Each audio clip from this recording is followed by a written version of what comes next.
One of our brethren some years ago spoke of the payment of tithing as fire insurance.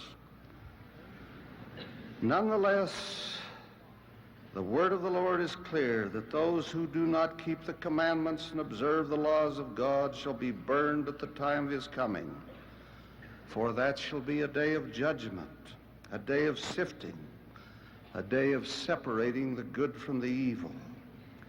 I would venture a personal opinion that no event has occurred in all the history of the earth as dreadful as will be the day of the second coming, as fraught with the destructive forces of nature, as consequential for the nations of the earth, as terrible for the wicked, and as wonderful for the righteous.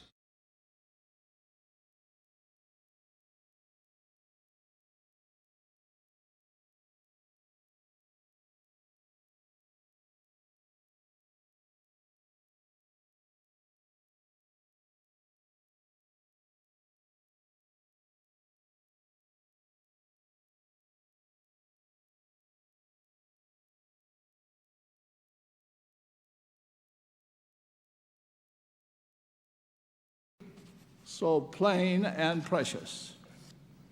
Finally, the Book of Mormon is the keystone of testimony. Just as the arch crumbles if the keystone is removed, so does all the church stand or fall with the truthfulness of the Book of Mormon. The enemies of the church understand this clearly. Travis Wayne Goodsell.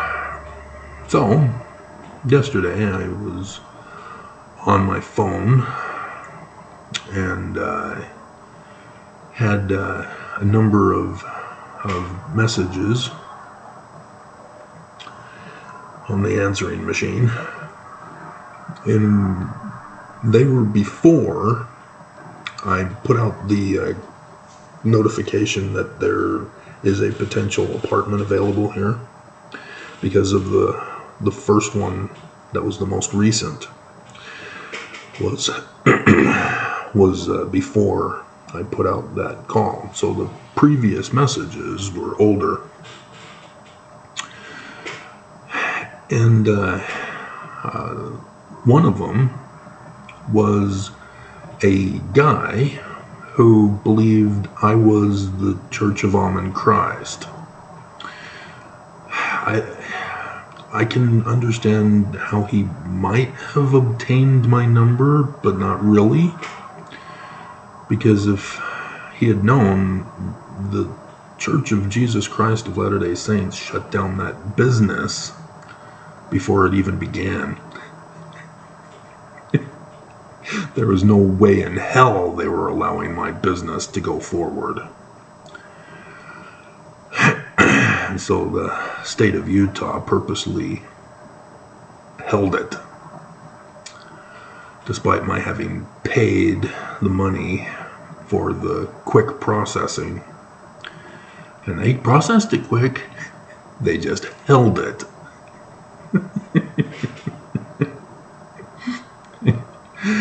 And so, yeah, they sabotaged the business before it even began.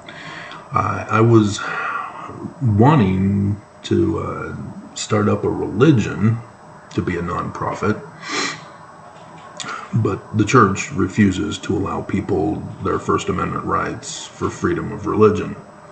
They require that 3 people minimum start a church, and they even make it so that 6 people are even more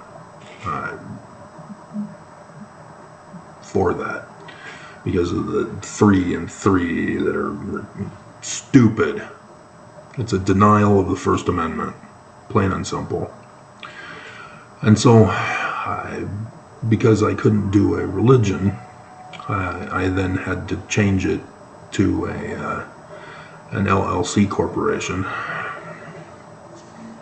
and that only required 1 person, which again, stupid. You can run a corporation all by yourself, but not a religion. God, it blatantly abusive. But regardless, the church sabotaged it. I kept the same name, and it was intended to be for anthropology of the ancient Middle East. But the sabotage that the church did ruined the whole thing.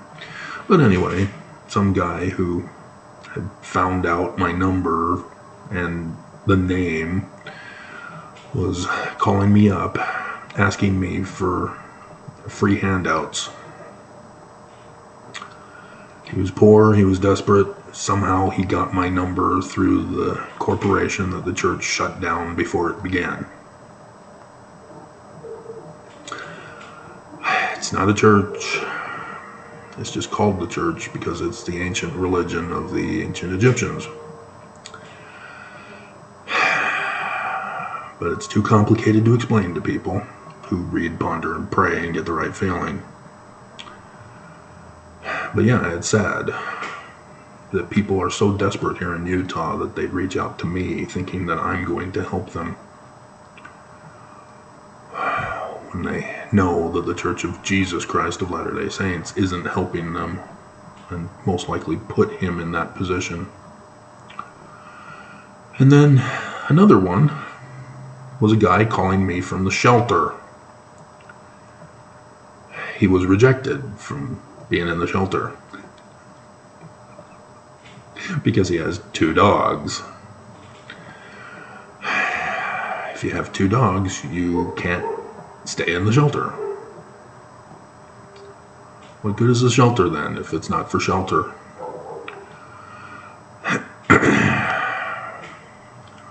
If you have too much property, you don't qualify to stay in the shelter. You have to give up your property to be in the shelter. And remember, I've done the videos, not a single bit of donation to the shelter goes to the homeless. None. And here the homeless shelter, who get the money for their paychecks, not for the homeless, are denying the homeless unless you are completely and utterly destroyed and ruined. Yep. So much for giving the fish, they take it away. I'm sorry, you already have a fish, you don't qualify. Come back tomorrow if you don't have a fish then. And for some reason, somebody gave him my number. And he's saying, I need an apartment for my 2 dogs. Really? Am I a realtor? Am I just going to give you an apartment for your 2 dogs? And you're in the shelter. What money do you have to get into an apartment?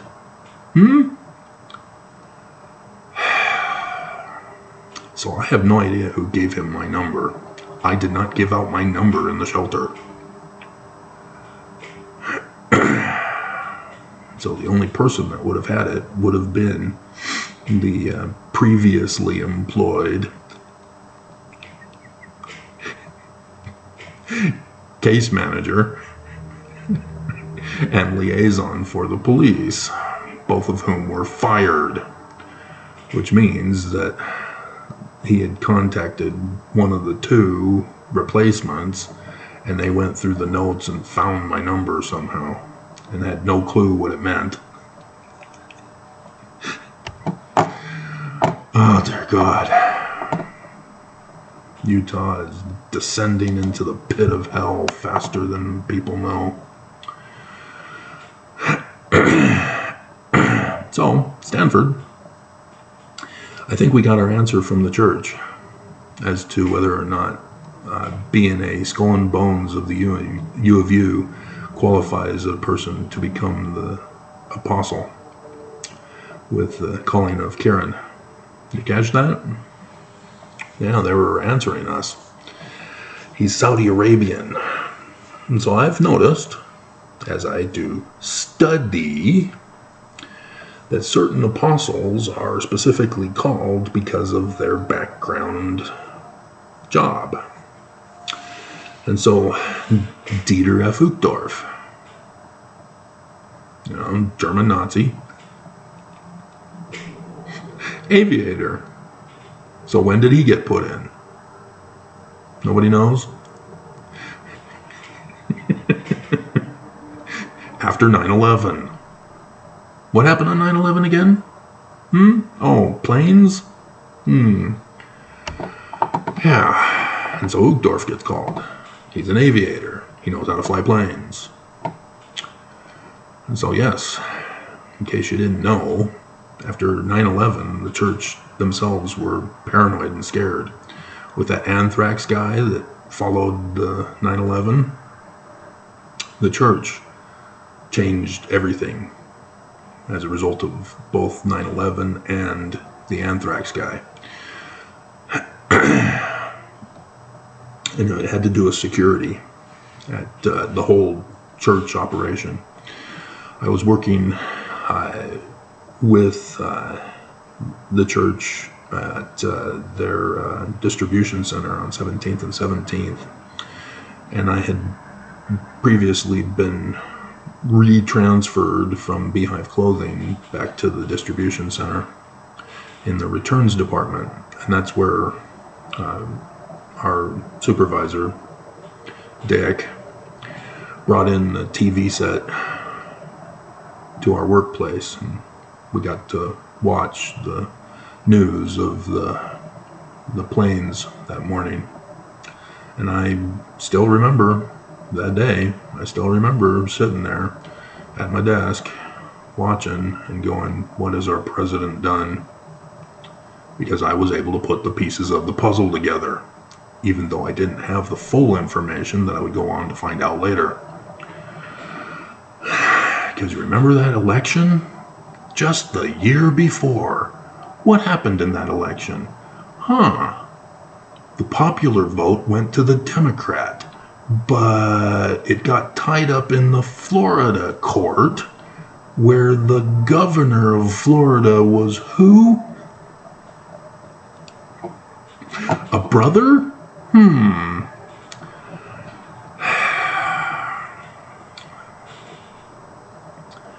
And so then 9/11. And who was security for that building? You can't find it anymore. The government scrubbed it. Nobody apparently was security for the building, at least up until a year before. A year before, another brother was in charge of security for the towers. Interesting. And then you have the BYU professor, who's a physics professor, and was using that opportunity to demonstrate how to study physics with the event that happened. You see, kids, there's this thing called gravity, and for a free fall of the building, that means that there was no resistance. The only way there could be no resistance for a free fall in the time that it fell means that it was a demolition, that it was not caused by the planes. And BYU, through the Church of Jesus Christ of Latter-day Saints, silenced him for using his school computers, for which he teaches physics, for doing physics explanations.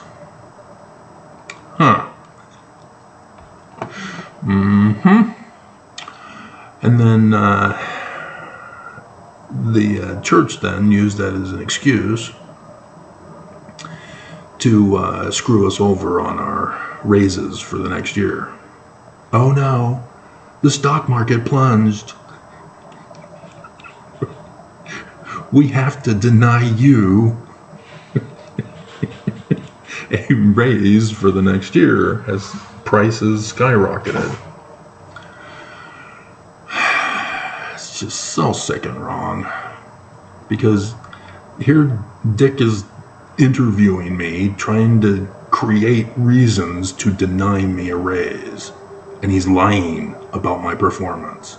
Because he knows damn well I improved the performance of my job. I helped the church make money. And here he was, trying to put on my official record that I wasn't so great as I need to be. And so, I ended up in my termination, even though I just quit, but that's what they wanted to do. But the church also was panicked because of the anthrax, so that all mail to the church, even if it's the church office building or any of the Joseph Smith building or any of that, anything in Temple Square, goes to a central processing now. And so Mormons are now searching the packages for anthrax and any other kinds of dangerous substances.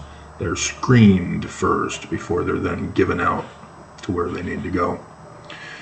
And so, if you send a letter to the prophet as a little kid, there will be a screener who will make sure that your little kid is not putting anthrax in the letter.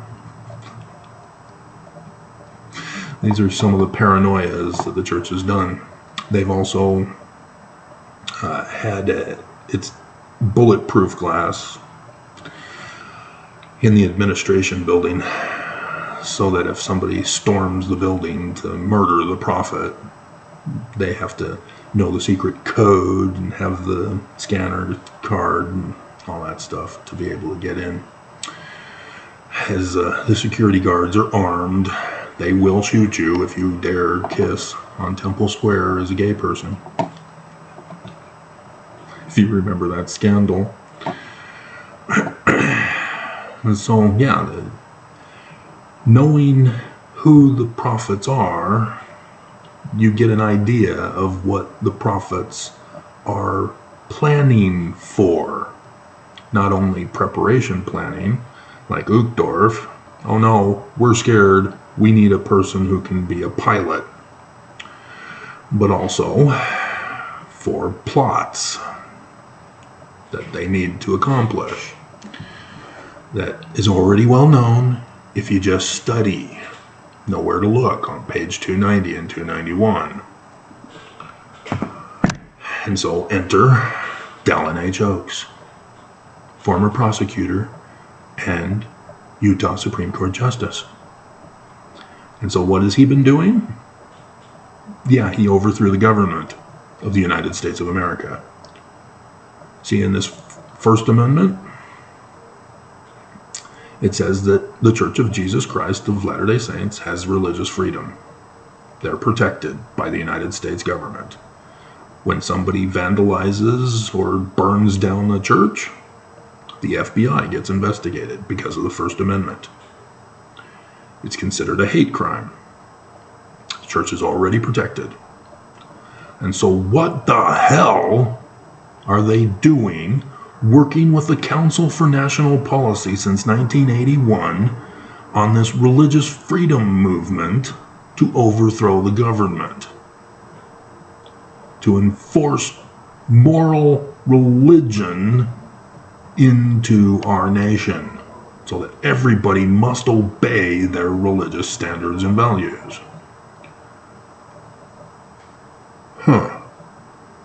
Whose plan of happiness was that again? Pop quiz, Mormons. I don't know. Can your reading, pondering, and praying and getting the right feeling give you the answer to that one? Did you not have it as a scripture mastery?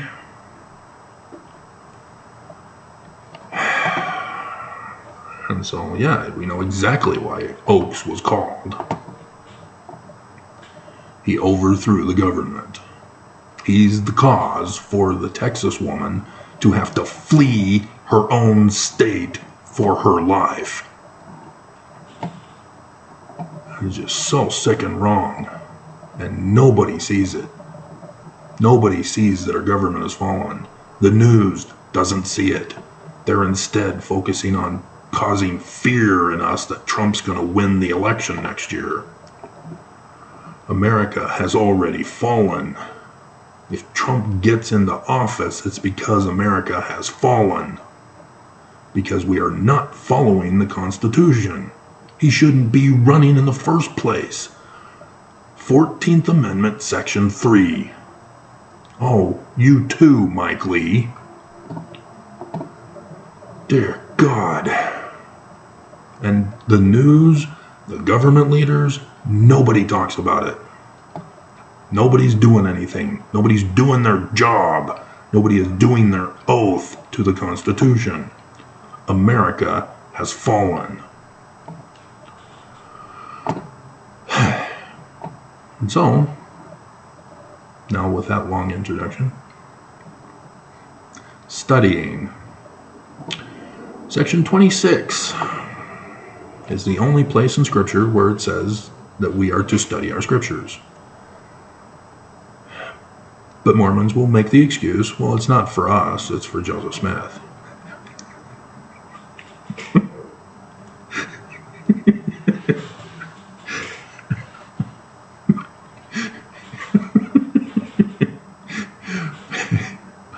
Revelation to Joseph Smith, Oliver Cowdery, and John Whitmer. July 1830. And this is only 3 months after May, June, July. The church just got started. Book of Mormon. They're sending it out. And we assume that Joseph Smith translated by the gift and power of God. So you'd think he'd know the Book of Mormon. And yet, he's getting revelation 3 months later to, behold, I say unto you, that you shall let your time be devoted to the studying of the Scriptures. Well, we know Joseph Smith was studying the Bible. That's the whole James thing. And so it's talking about the Book of Mormon. Joseph Smith is being told to study the Book of Mormon. But didn't he translate it by the gift and power of God? Doesn't he know it?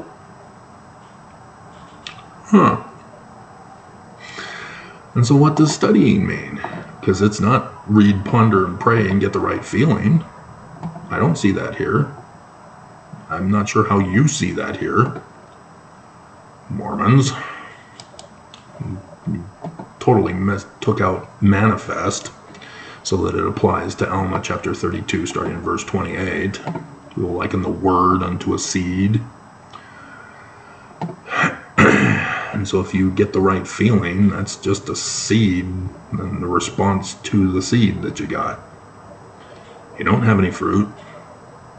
That's why I mock you for being stupid. To study, under the definition that Joseph Smith would have known.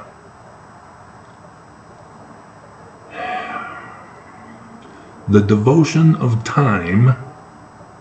Let your time be devoted to the studying of the Scriptures.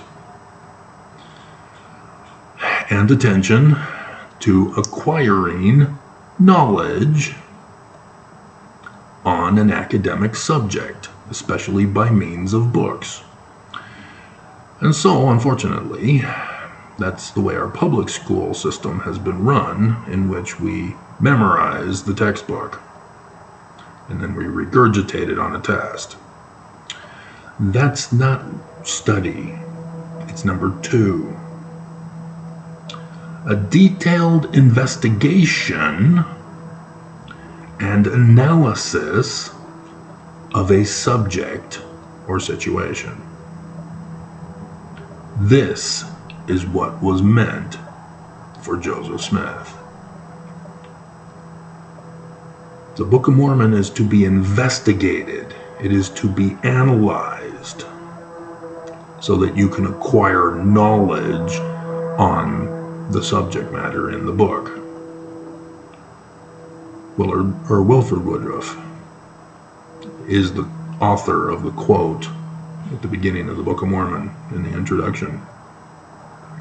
I told the brethren that the Book of Mormon is the most correct of any book on the earth, and that a man will draw nearer to God by abiding by its precepts. How are you going to know the precepts if you don't study the book? You have to study the book in order to know what the precepts are. You don't just read, ponder, and pray and get the right feeling. That's stupid.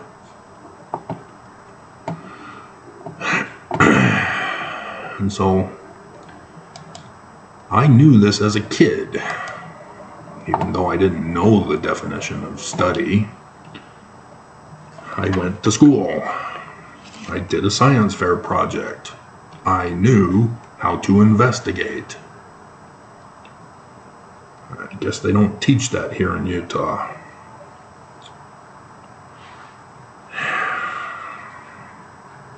And so as a result, when I get a large number of views, I get a large number of hate comments from Mormons. Mormons who just read, ponder, and pray and get the right feeling, who coast through church, who are casual, lazy learners and lax disciples who don't even know who's the author of that quote.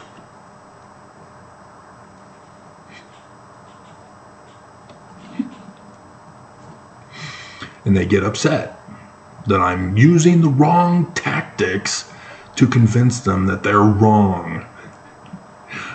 I'm being mean. I'm being abusive. I'm not leaving them alone to practice their religious freedom that they've taken away from the rest of this nation. And Cook went to the UK, to Parliament, to say, "You must stand down and bow to us. Religious freedom is going to dominate your country too."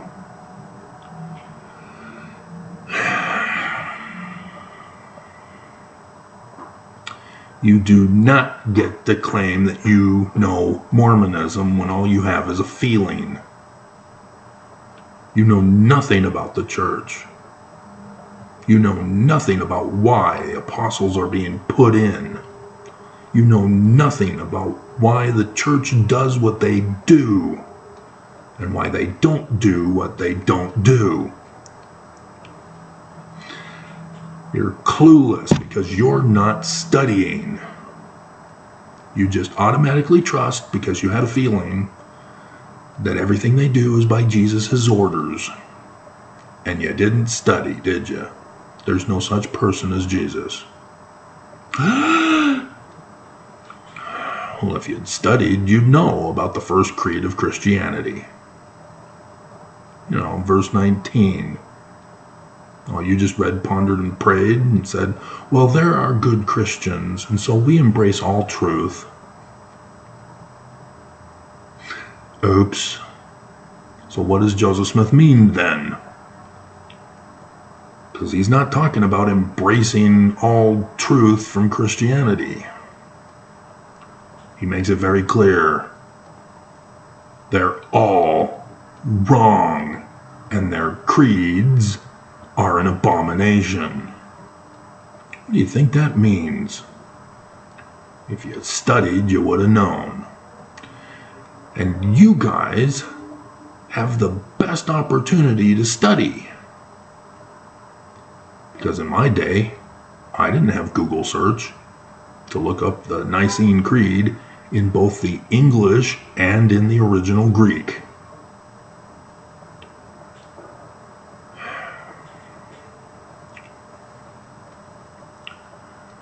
And so I spent my lifetime studying the scriptures.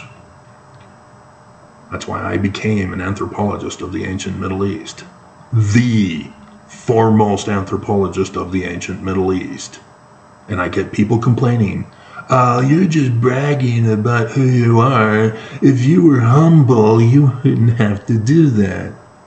And if I were humble, you wouldn't listen to me either. Because it's not faith promoting for the church. You don't have a clue that this isn't Joseph's church. you don't have a clue that Section 116 is a forged document. That Adam-on-Diamond was the Danite headquarters, because you didn't study. You have no clue that Section 115 is a forged Danite document. They changed the name of Joseph's church.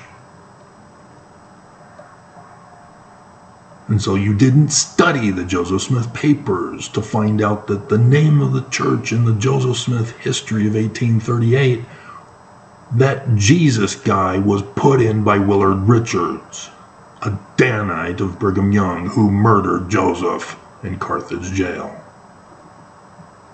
Because you didn't study. You have to investigate the crime scene. You didn't study.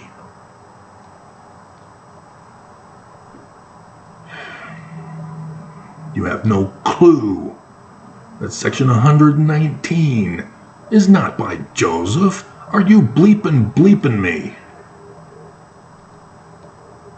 It's priestcraft. What the hell makes you think it's Joseph's? It's a forged Danite document. And so, yes, the ledger that the church rushed to be released before Thanksgiving, is the Danite ledger of them for 119. But you didn't study. What have you been doing all these decades in the church? You went on a mission. You're in a calling. You go to the temple, and you know nothing of this church. You have wasted your life. You have been fooled and conned out of your money by this church, all because they told you not to study. To get the right feeling instead. Section 132. Oh, dear God. You didn't bother to study that the 1835 Doctrine and Covenants, as Section 101, and yet critics who leave the church or are excommunicated from the church likewise never studied. And so Rough Stone Rolling, No Man Knows My History, all come out, and you're stupid. Because you didn't study. You get conned, you get deceived, you get scammed. Because you didn't study.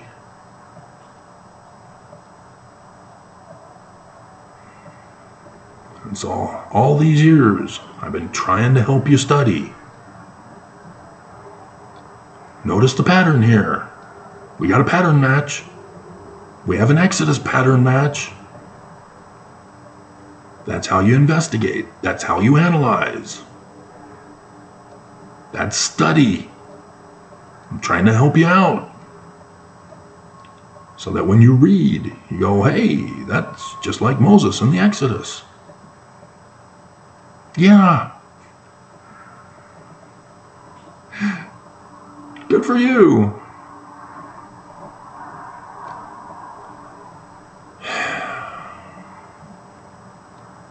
With the nation destroyed, the next step is for the church to get their kingdom back. And they've got forged documents that they're pushing for their kingdom.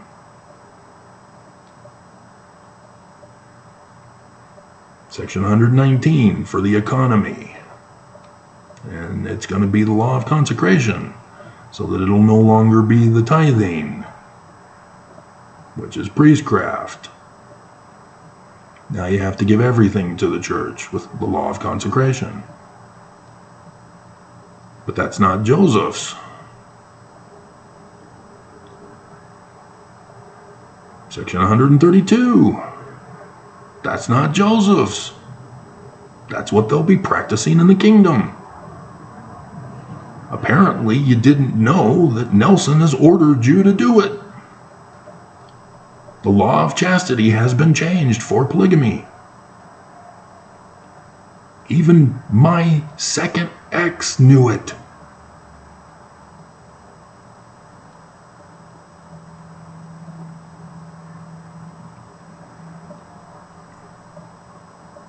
And she doesn't study.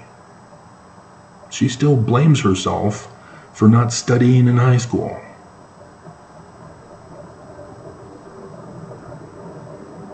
And yet she still caught it.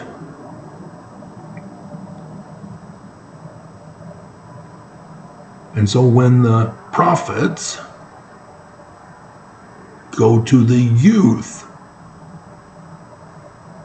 not just the young adults, telling them to follow the covenant path.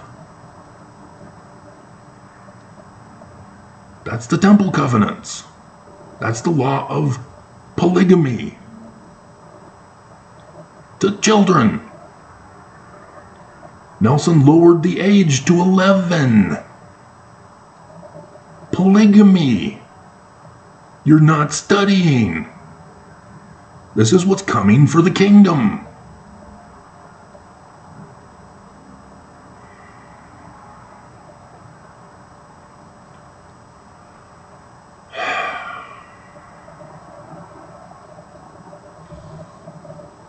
All you had to do was study. Religion is not to just sit and listen to the words of Jesus.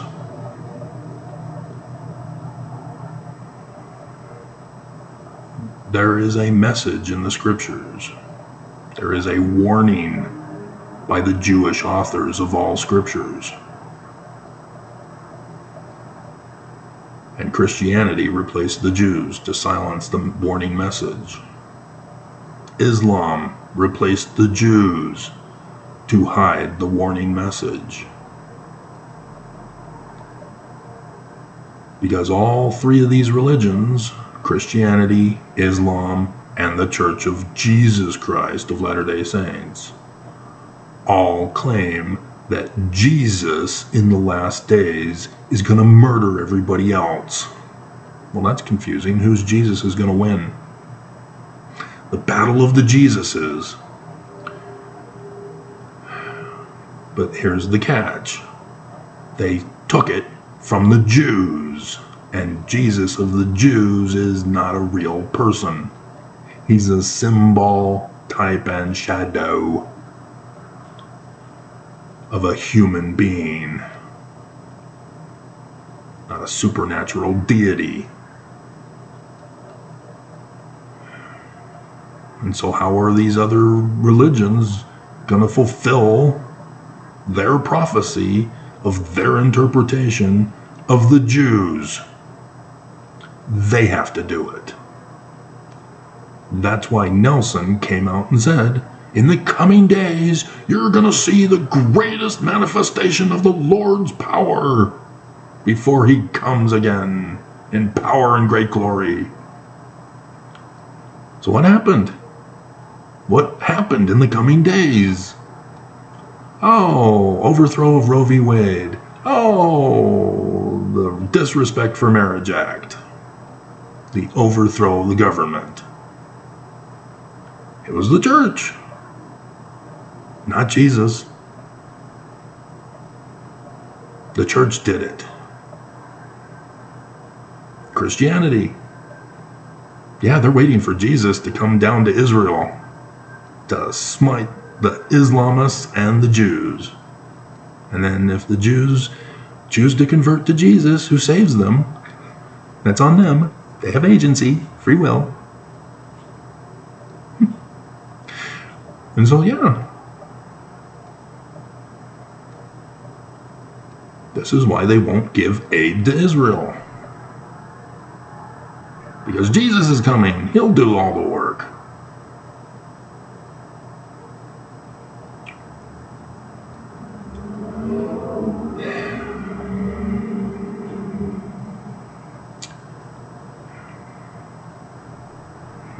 Islam.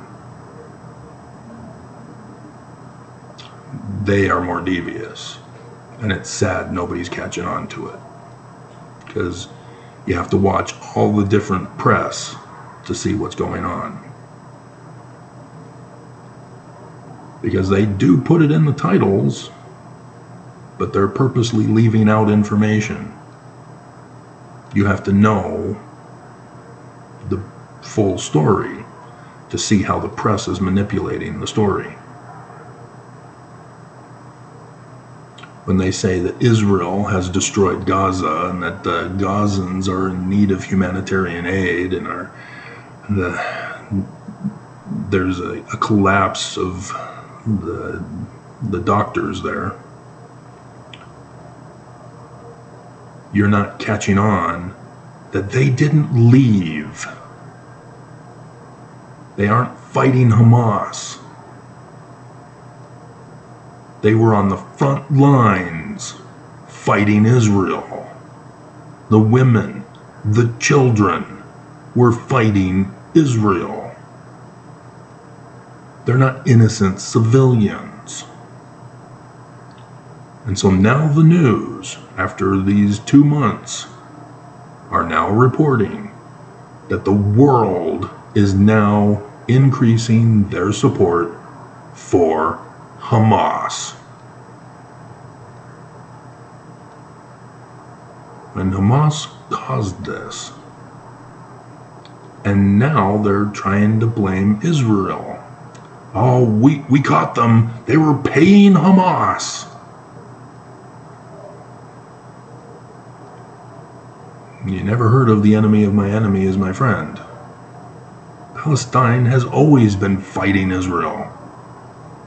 The civilians have always been fighting Israel. Before the creation of Hamas, Palestinians were fighting Israel. They are not innocent because you don't know Islam. You don't understand that when refugees from a certain country are spread throughout the world, they don't give up Islam. Well, it was Islam that caused them to be refugees, and they're not giving up Islam. They're now free to practice religion in America, but they're not giving up their oppressive, abusive religion.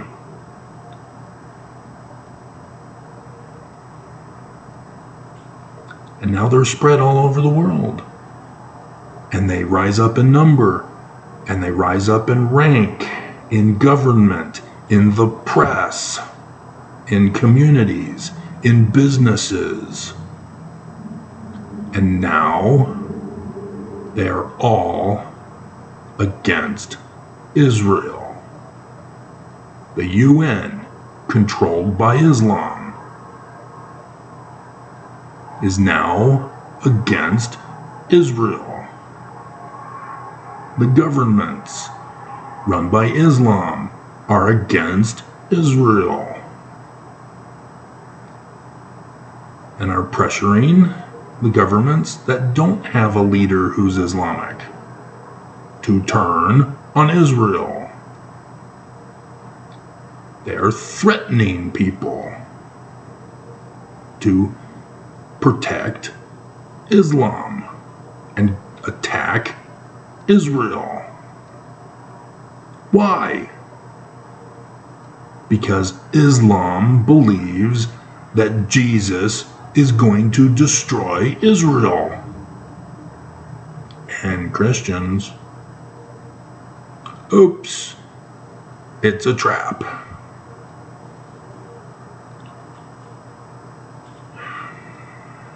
Nobody is studying. You get these peaceniks who think, oh, all war is bad. No war should happen. So Israel needs to stop. Really? You have people who are now trying to say that plants and animals need to have equal rights with humans. So how are we going to live on the earth if we have to let animals and plants run wild It becomes a survival of the fittest. We can't improve our technology because plants and animals have equal rights. We can't domesticate the earth so that all of us can live in harmony and sing kumbaya.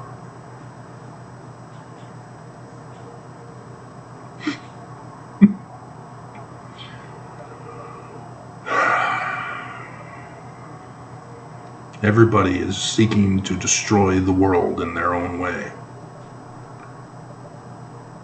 Nobody wants to know the truth about history. Nobody wants to know the truth of science and investigation and analysis. Nobody wants to know the truth about logical argument versus fallacy arguments. Nobody wants to study the scriptures to learn of the warnings of the Jewish authors who prophesied of what's going on right now with the utter destruction of the human race.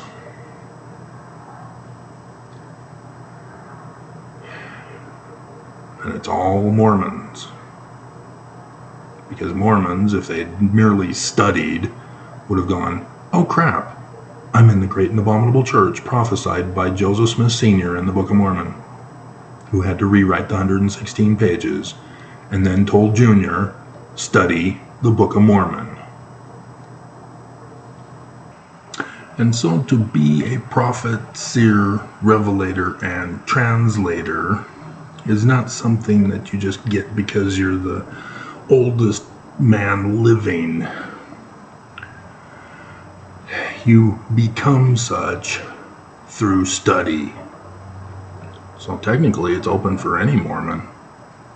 Oops, don't let the prophets know. You too can become a prophet, seer, revelator, and translator. I did. I studied. I became the foremost anthropologist of the ancient Middle East. I deciphered Paleo-Hebrew, and that led to other decipherments of all the ancient languages by study. That's the big con that they're covering up from you. And you fell for it. So have fun with that. Another day.